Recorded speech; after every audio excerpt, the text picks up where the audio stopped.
Kan ya, Tuhan yang menciptakan alam semesta, dia maha mengetahui,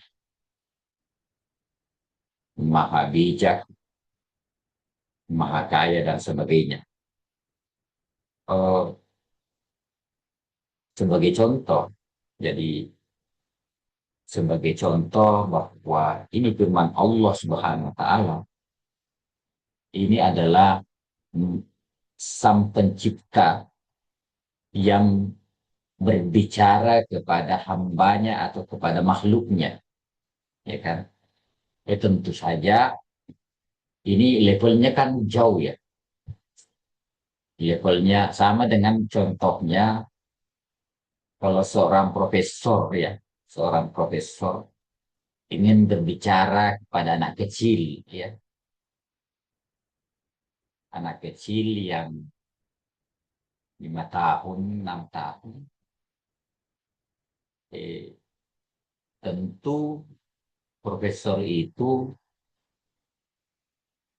berusaha supaya anak kecil itu memahami apa yang disampaikan,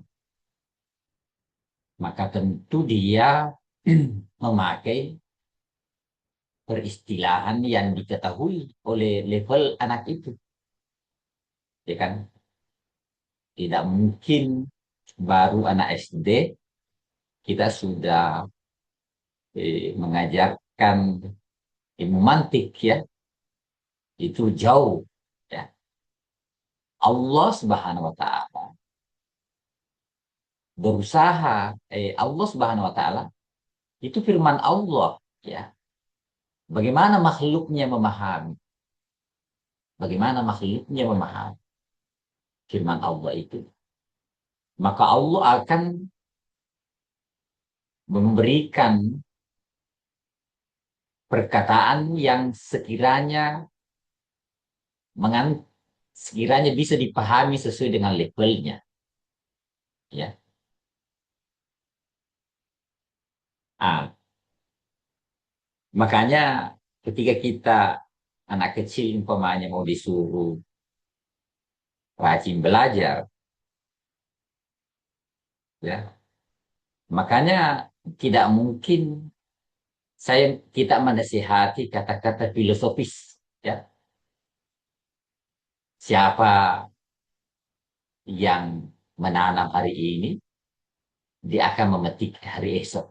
Nah, dia tidak paham itu, tidak paham. Ini baru 5 tahun, dia paham. eh, Kalau kau rajin belajar, kau ranking di sekolah, nanti saya kasih kau permen atau saya kasih hadiah. Itu yang dipahami. Lalu kemudian anak itu berusaha, yang yang ada dalam benaknya, yang ada dalam tingkatan pemahamannya, ya, belajar untuk mengejar sepeda itu. Maka tiga kemudian umur 40 tahun baru dia sadar, baru dia pahami, ya, baru dia pahami,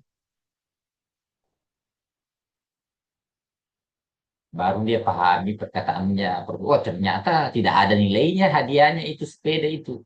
Karena dia menjadi orang sukses, ya. Sudah menjadi orang sukses, hingga gajinya saja mungkin sudah 50 juta atau 100 juta per bulan, ya. Sudah berapa sepeda itu. Dia tidak ada nilainya lagi itu, ya. Maka Allah Subhanahu wa taala, supaya kita selamat di akhirat, ya kan? Kita kan eh, dalam pandangan keyakinan tentang hari akhirat itu, kita juga seperti anak kecil itu, gitu. Man, kita seperti anak kecil juga, karena akal kita ini yang dianggap baik, yang ada manfaat yang bisa dimaterialkan, ya, atau bisa dirasa, kan? Ya, akhirat itu kan tidak lihat, tidak. Kita tidak. tidak melihat itu secara langsung, kita sholat, ya, 5 waktu, puasa, itu tak nampak langsung. Nah, maka kadang agama itu memberikan iming-iming permen, ya, sesuai dengan levelnya. Padahal kalau nanti sudah meninggal dan masuk surga, sudah tidak ada nilainya itu. Karena ternyata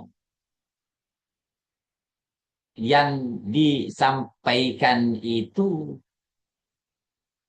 tidak terbayangkan, ya. Eh, Artinya kata-kata yang dijanjikan itu tidak bisa memuat semua hakikatnya.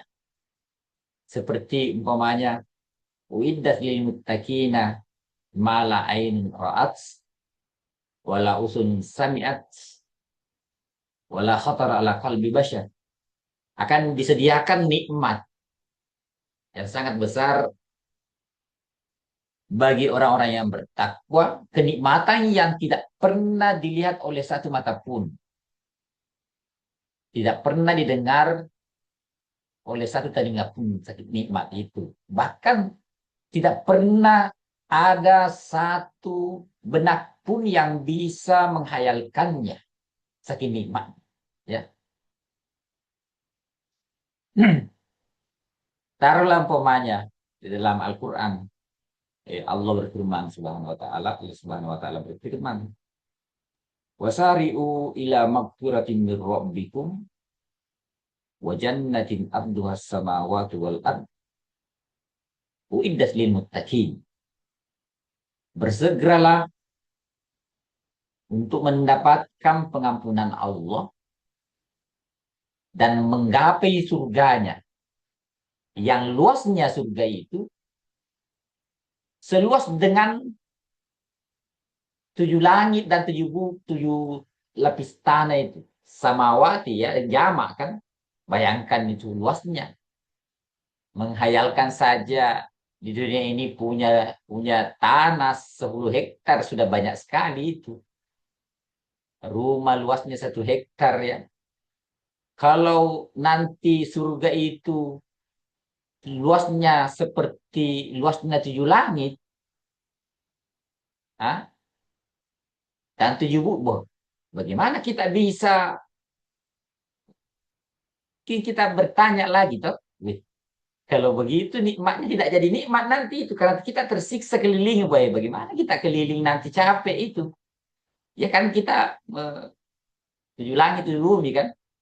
Bayangkan, jangan saja 7 bumi, Anda saja ke Makassar Jakarta naik pesawat 2 jam, ya. Langit saja itu eh, termasuk sudah matahari itu sudah 7 lapis, ya, melebihi itu. Matahari saja dari bumi jauhnya 150 juta kilometer, ya. Itu jaraknya. Jadi bagi capeknya itu kalau luasnya. Ya. Nah, disinilah eh, contoh umpamanya. Saya kasih contoh. Contoh untuk contoh. Umpamanya di dalam rahim ibu kita. Kita belum tahu bumi. Kita masih dalam kandungan, ya. Ada orang yang mengatakan sama kau, nanti kalau kau lahir ke dunia, nanti kamu punya banyak rumah. Kau punya rumah di London, punya rumah di Saudi, punya rumah di Amerika. Nah, kita pusing, wah, tidak, kita no, kita ingkar itu. Wah, tidak mungkin. Kalau saya punya rumah seluas itu di sana, baik, berarti jaraknya kan lebih 12.000 kilometer. Berarti saya nanti punya tali pusar panjang juga seperti bayi itu. Dia berpikir sesuai dengan levelnya, ya toh. Eh, Kamu nanti makan pakai sendok, pakai piring nanti di bumi. Kalau, wah, tidak bisa. Karena yang dipahami itu dia tidak makan dari mulutnya, dia makan dari tali pusarnya. Ya toh? Jadi kita saja ya dari rahim ibu ini, padahal kita itu hidup dalam rahim loh. Percaya nggak kita? Kan kita tidak percaya, boh. Tidak mungkin.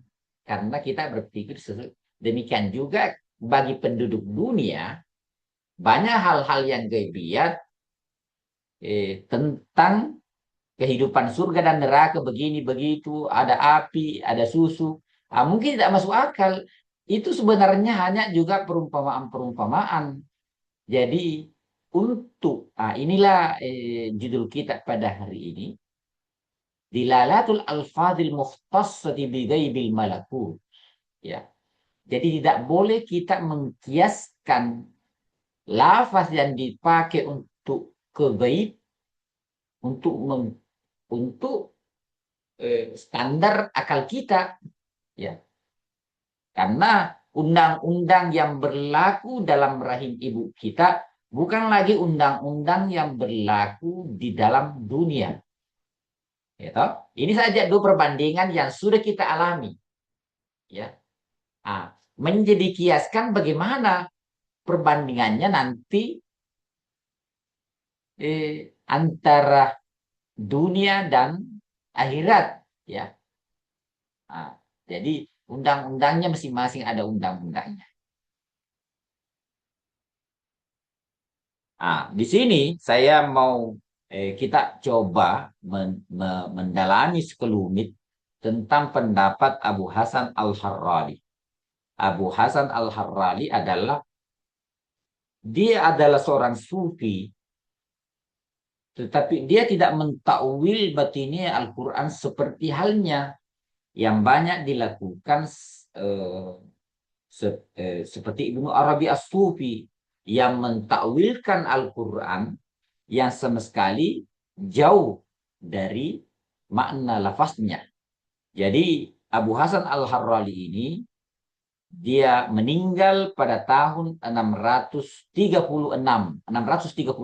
Hijriah, ya, pada abad ke-7 Hijriah. Ya, dia sezaman dengan Ibnu Arabi As-Sufi. Kita lihat apa dia pendapatnya Al-Harrali di sini. Anna dilalatil alfazil mukhtassati bigaibil malakut, lafaz-lafaz yang khusus menunjukkan tentang gaib, alam gaib. Wa yu'rafu fi istilahil Quran bil mutasyabihat. Jadi termasuk gaib semua ini yang wajib kita percaya tapi tidak bisa diindra. Ya, termasuk al-ghaibul gaib, yaitu termasuk hari akhirat, ya, hari akhirat. Al-Quran, tetapi gaibnya para gaib adalah Allah.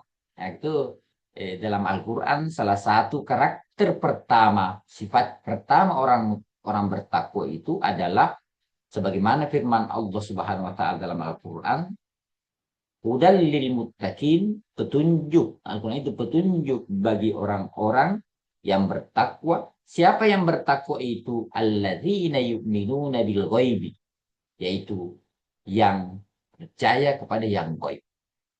Ya. Jadi di dalam lafaz-lafaz Al-Quran yang khusus tentang alam gaib, Al-Quran mendefinisikannya dengan apa? Ayat mutasyabihat, ya, mutasyabihat. Seperti umpamanya ada ayat yang mengekspresikan atau yang seakan-akan maknanya menunjukkan bahwa Allah itu seperti makhluk, ya, seperti kita juga. Karena umpamanya yadullahi fauqa aidihim, gitu. Tangan Tuhan di atas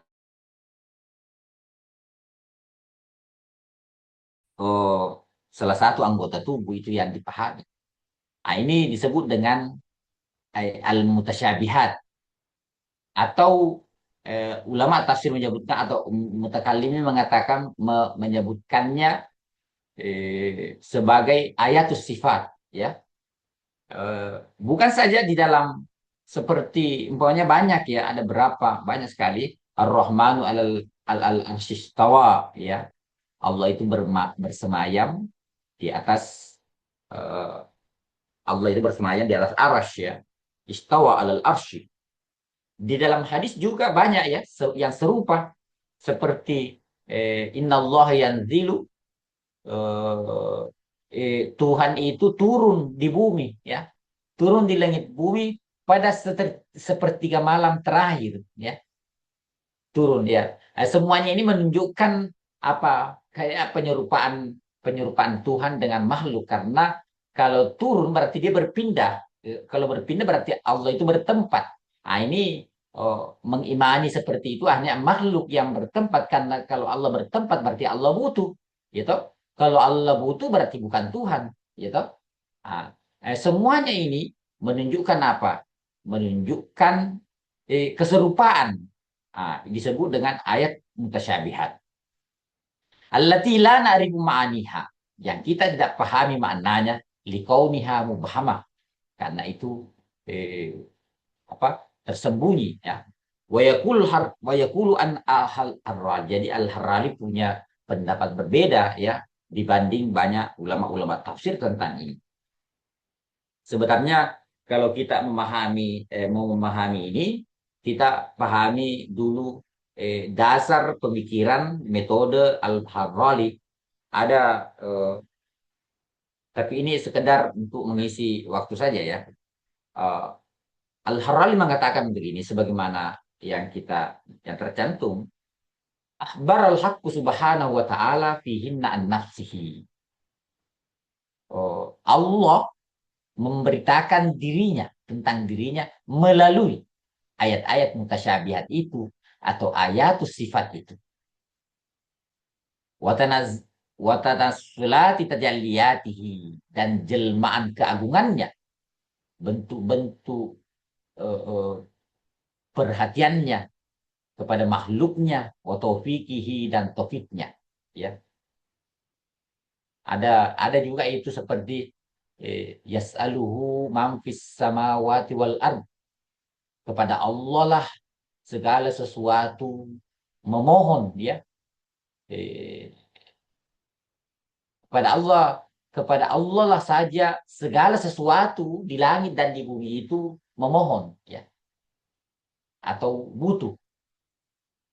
Kulla yaumin huwa fi sya'ni. Setiap hari itu Allah itu sibuk, ya. Bayangkan, bayangkan, Anda punya urusan, ya. Kita ini semua punya urusan, toh.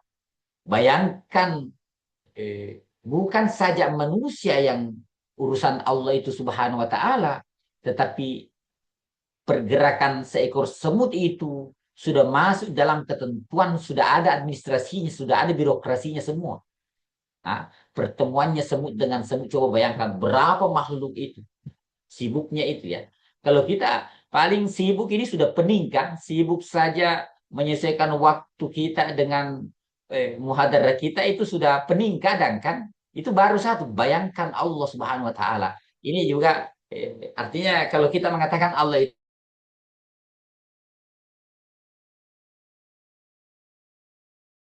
nah, undang-undang gaib itu, apalagi Allah Subhanahu wa taala yang menciptakan gaib, berarti dia gaibul gaibiyat, gaibnya gaib, ya, Allah. Kan dia menciptakan gaib yang lain. Nah, apa di sini? Wa ijra'uhu ma ujri min iktidarihi wa kudratihi. Jadi Allah Allah mengibaratkannya itu dengan ibarat yang sesuai dengan level dan kemampuannya, ukuran dan kemampuannya. Coba itu. Nah, tibadi ma ajrahu alaihim, terhadap apa yang ditampakkan kepada mereka, ya. Itu tadi Ar-Rahmanu al-Arsyistawa. Wa hunna lidzalika mutasyabihat, karena itu dia menjadi mutasyabihat. Min haitsu imba'il haqqi an nafsihi la tanaluhu uqulul khalqi, di mana Allah memberitakan tentang dirinya yang tidak bisa dijangkau oleh akal manusia, wala tudrikuhu absaruhum, dan tidak bisa ya di di di disentuh oleh pandangan.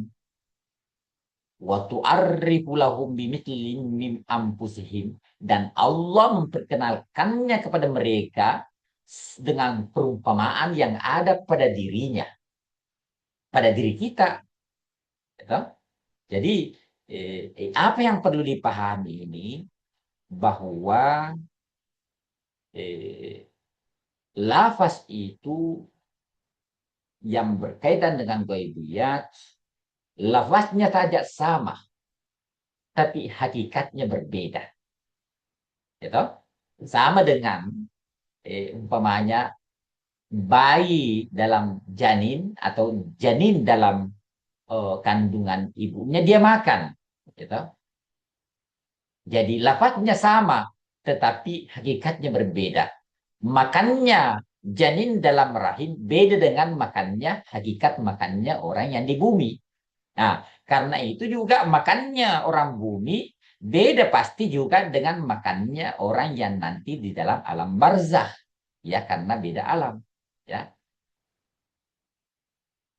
Nah, saya langsung saja saya kasih contoh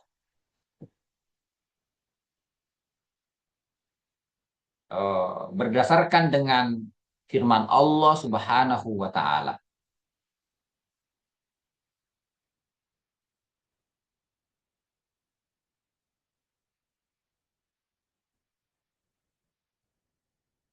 Nah, tadi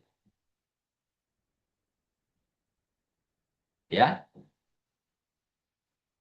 huwallazi khalaqa lakum ma fil ardi jami'a tsumma stawa ila samai fasawwahunna sab'a samawat wa huwa bikulli syai'in alim. Dialah Allah yang menciptakan segala yang ada di bumi untukmu. Kemudian dia menuju ke langit. Tsumma stawa ila sam. Dia istawa di sini dia terjemahkan ini, saya nukil dari terjemahan Kementerian Agama, ya, menuju ke langit. Padahal istawa itu adalah bersemayam atau tawalla. Ah, apa maksudnya? Apa maksudnya eh, istawa di sini? Jadi Al-Harrali mengatakan bahwa ini ada qala Al-Harrali a'la al-khitabi bihikril istiwa ila samai.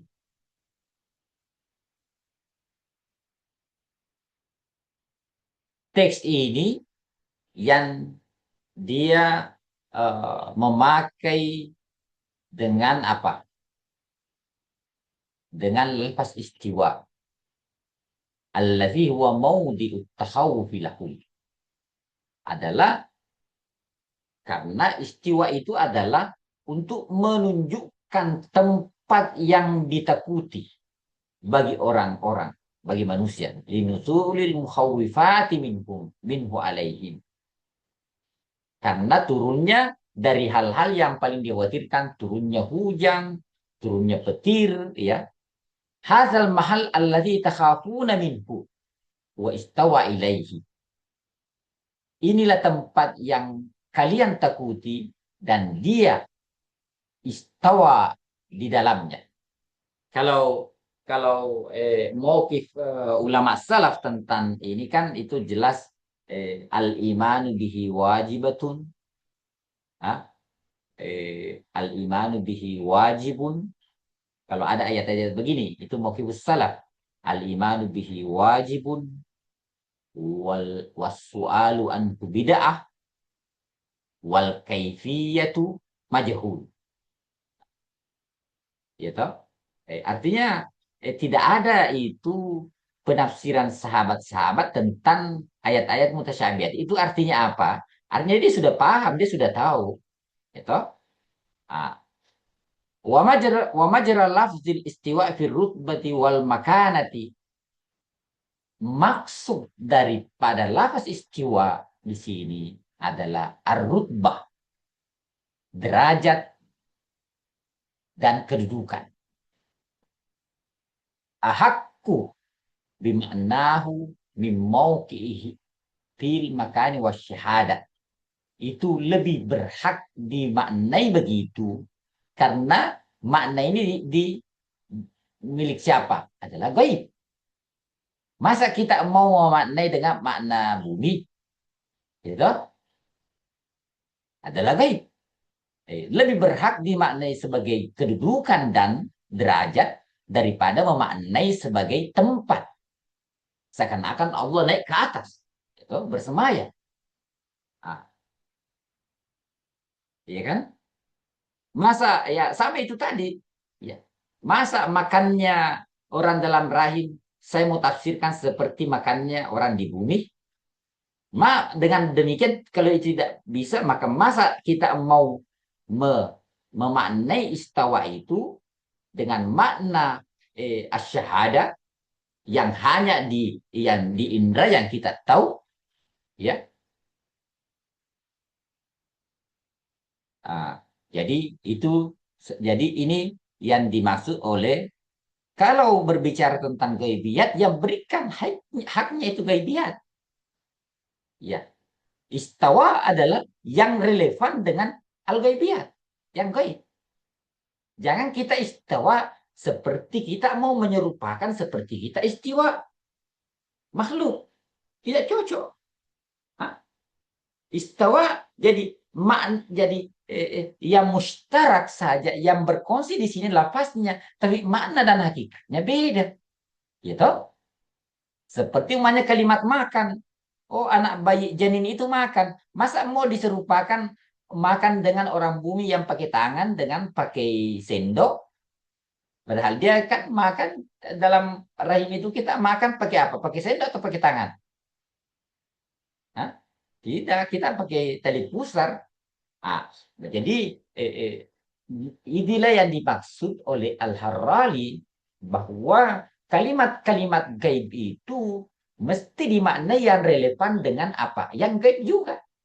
Apalagi Allah Subhanahu wa taala gaibul gaibiyat. Karena dia yang menciptakan gaib-gaib yang lain. Tahu? Jadi ada gaib tapi makhluk. Nah, jadi yang gaibnya gaib yang menciptakan seperti akhirat itu makhluk atau bukan? Makhluk. Surga dan negara kan makhluk. Apalagi makhluk, apalagi yang gaib? Hah? Malaikat. Nah, jadi itulah yang dimaksud oleh Falidzalika hakikatul lafzi la tasluhu an tuhtassu bil mahsusatil badati fil mulki. Oleh karena itu, eh, kata Al-Harali, hakikat lafaz itu tidak boleh dimonopoli untuk makna yang material yang diindrawi saja. Tahu? Fil mulki pada gaibiyat, ya. Dunal haqaiqi allati mi waraiha min alimil malakut, tanpa melihat makna hakikat yang ada di dalam alam malakut, ada dalam alam gaib. Gitu? Nah, jadi ketika nanti sebenarnya semua ayat Al-Quran itu ada semua unsur syahadahnya, ada juga unsur gaibnya. Karena kenapa? Karena ini kan firman Allah Subhanahu wa taala gaibul gaibiyat. Gitu. Nah, cuma di sini pembahasan kita tentang lafaz-lafaz yang menunjuk kepada gaibiyat, kepada tentang Allah Subhanahu wa taala. Wa ma bihi zahara al-mulku wal malakut min naba'illahi an-nafsi min al-istiwa wa nahwi fi naba'illahi an-nafsi haqqu haqiqatan. Ya, apa yang nampak alam berita Allah tentang dirinya, makna istiwa ini, dan yang serupa dalam berita Allah tentang dirinya, maka itu lebih berhak kita maknai secara hakikat. Summan naba'u bihi anir ruhi masalan. Jadi kita kembali al istiwa di sini, kan istiwa ini kan kita pakai di dalam Ar-Rahmanu alal arsyistawa. Ya, ya kita pakai untuk makhluk bumi yang kita kenal, karena kita nggak kenal yang bersemayam kecuali raja bersemayam di singgasananya. Sehingga bersemayam itu yang ada dalam benak kita ya seperti itu. Maka tidak boleh juga kita menyerupakan Allah itu, karena ini adalah Allah Subhanahu wa taala, laisa kamitslihi syai, tidak serupa dengan apapun. Ya, tidak ada yang, oleh karena itu ya, mesti diterjemahkan lafaz itu sesuai dengan apa hak gaib itu. Jadi, oleh karena itu, ini sebenarnya eh, metodenya apa Abu Hasan Al-Harrali ini itu lebih singkat dan efektif karena dia tidak mentakwil lagi. Kenapa harus ditakwil? Hah? Tidak perlu ditakwil karena ini kan tentang gaibiat. Kalau eh, apa namanya, yadullahi fawqa aydihim, ulama ahli apa mutakallimin, ulama kalam kan mentakwilnya menjadi kekuasaan Allah. Jadi at-tafsir ini kita bedakan sedikit. At-tafsir, perbedaannya tafsir dengan takwil menurut pendapat ulama. Sebagian ulama mengatakan tafsir itu Anda menafsirkan antufassir lafzal Quran bimaknahu rajih. Itu tafsir. Nah, Anda menafsirkan lafaz Al-Quran, arti lafaz Al-Quran yang rajih, yang kuat. Kalau takwil kebalikannya. Oh, antufassir Al-Quran, antufassir lafaz Al-Quran bimaknahu marju. Kalau takwil Anda menafsirkan lafaz Al-Quran dengan maknanya yang lemah. Hah? Itu. Kenapa? Karena kalau ditafsirkan makna lafaz itu dengan makna yang rajih, maka terjadi muskilah. Masalah besar. Umpamanya, yadullahi fawqa aydihim. Nah, apa makna rajihnya itu yadul?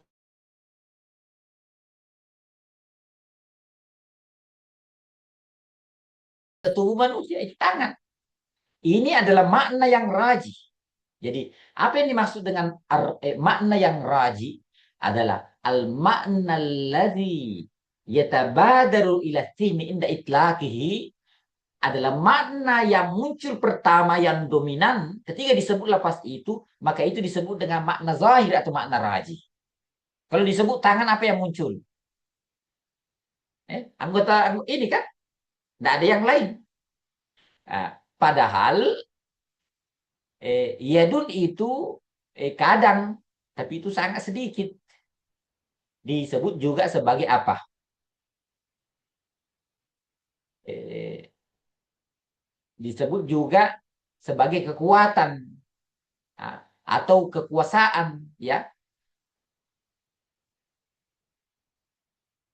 Banyak perumpamaannya dalam Al-Quran itu kan makna-makna aidi, yadun itu bukan makna, tidak semua yadun itu bermakna tangan, anggota tubuh.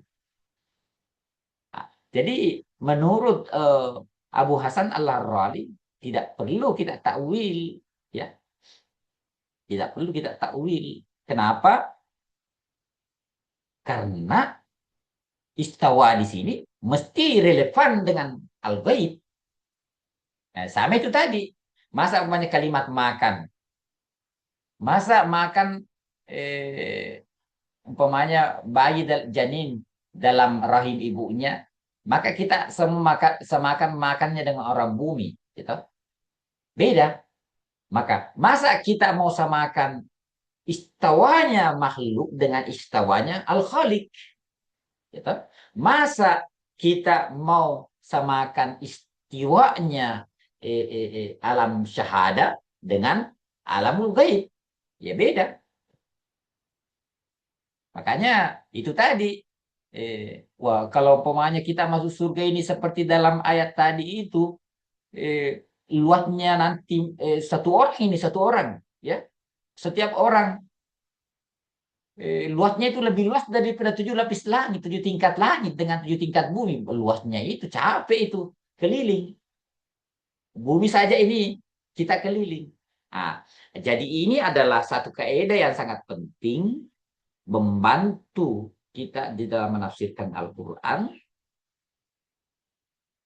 Oh, ketika lafaz itu berkaitan dengan gaibiyat, maka mesti kita berikan haknya al-gaibiyat. Ya, ketika oh, umpamanya lafaz berkaitan dengan Allah, maka mesti kita memaknai dengan makna yaliku bijalalihi wa izzatihi, yang layak dengan makna Tuhan, ya. Karena kalau umpamanya Allah di atas, gitu, itu kan di atas makhluk, ya. Atas, bawah, kiri, kanan, itu semuanya makhluk. Waktu itu makhluk semua. Allah semua yang menciptakannya. Hah? Allah semua menciptakan. Jadi kapan kita menafsirkan, mengintegrasi, apa namanya, memaknai satu ayat berkaitan dengan sifat Allah, menyerupakan dengan makhluk, maka itu adalah sebuah kesalahan fatal dalam ilmu akidah. Maka Allah di atas, ya, maksudnya Allah di atas, Allah yang tertinggi, kepadanya segala sesuatu butuh, semuanya kita ini butuh. Makanya kita berdoa itu menghadapkan tangan ke atas, itu simbol bahwa kita ini rendah, ya.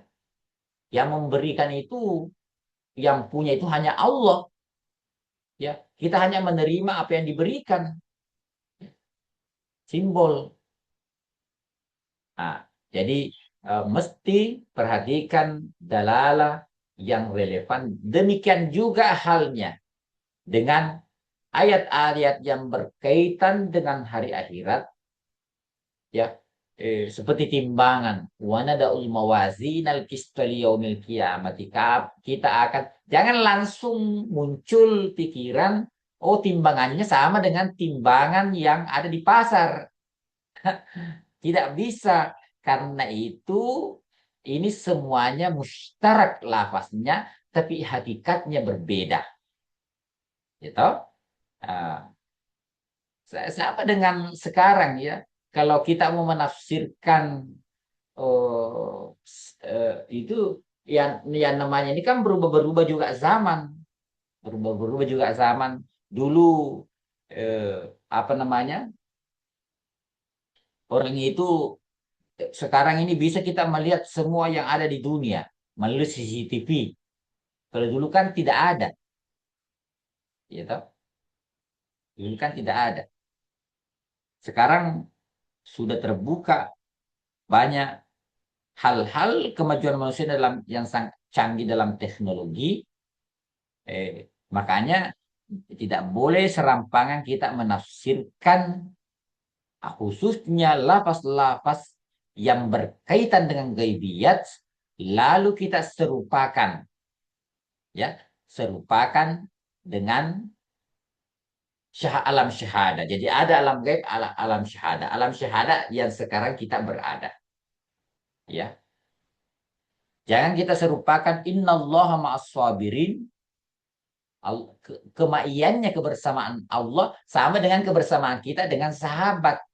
Maksudnya kebersamaan di sini ya ahakku bijalalihi wa izzatihi adalah kebersamaan rahmat taufiknya yang tak terpisah. Ya, bukan membayangkan bahwa Tuhan itu sama dengan kita bersama dengan sahabat, ya. Al-ma'iyah yaliku bisatihi wa jalalihi. Jadi saya kira demikian, ini adalah salah satu poin yang sangat penting ketika kita mencoba mengeksplorasi makna-makna tafsir daripada ayat-ayat Al-Quran sebagai rambu-rambu utama yang mesti, ya, kita patuhi. Ada kaidah yang mengatakan la yajusu la yajusu al-qaulu bit-tafsilati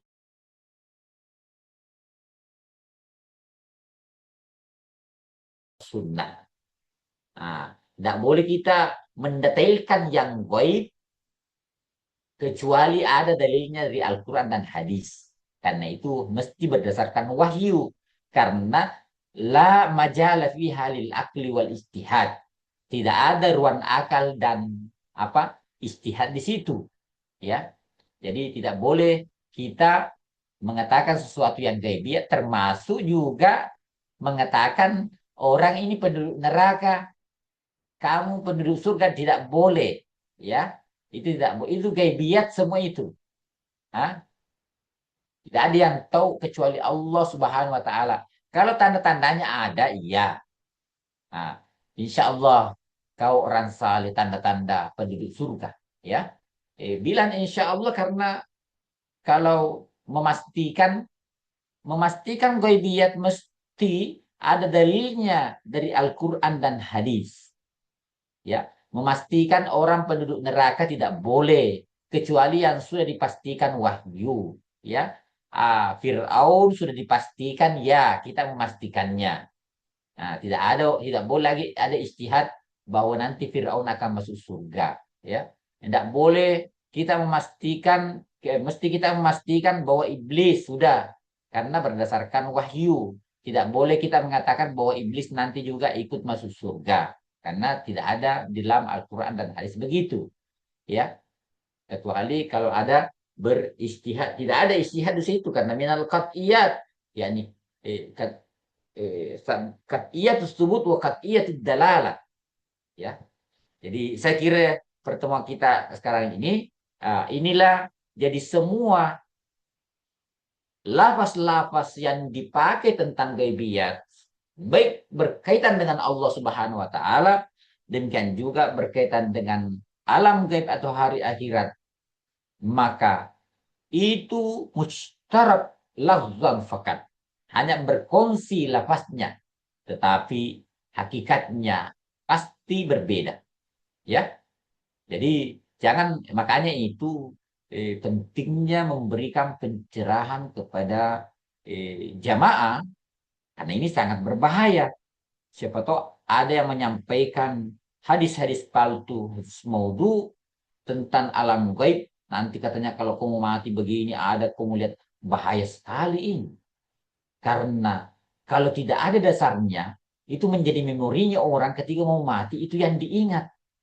Akhirnya kita menyesatkan orang. Ya, jadi jangan coba-coba memastikan sesuatu atau memberikan gambaran penafsiran tentang gaibiyat tanpa ada dasarnya dari wahyu, yaitu Al-Quran dan hadis. Karena nanti orang, siapa tahu kita di detik-detik terakhirnya orang mau meninggal, ada bayangan itu. Kan ada itu bilang siapa katanya amat tampung, ya, tuh tidak ada dasarnya itu. Nanti katanya sapi yang disembeli itu, nanti itu yang dipakai sampai ke akhirat. Wah, lambatnya itu kalau sapi mau dipakai. Nah, ini kan salah, memberikan gambaran orang sehingga kemudian diingat-ingat terus orang itu. Jangan sampai mati itu diingat terus. Jadi ini bahayanya tentang ghaibiyat. Jangan sampai kita salah.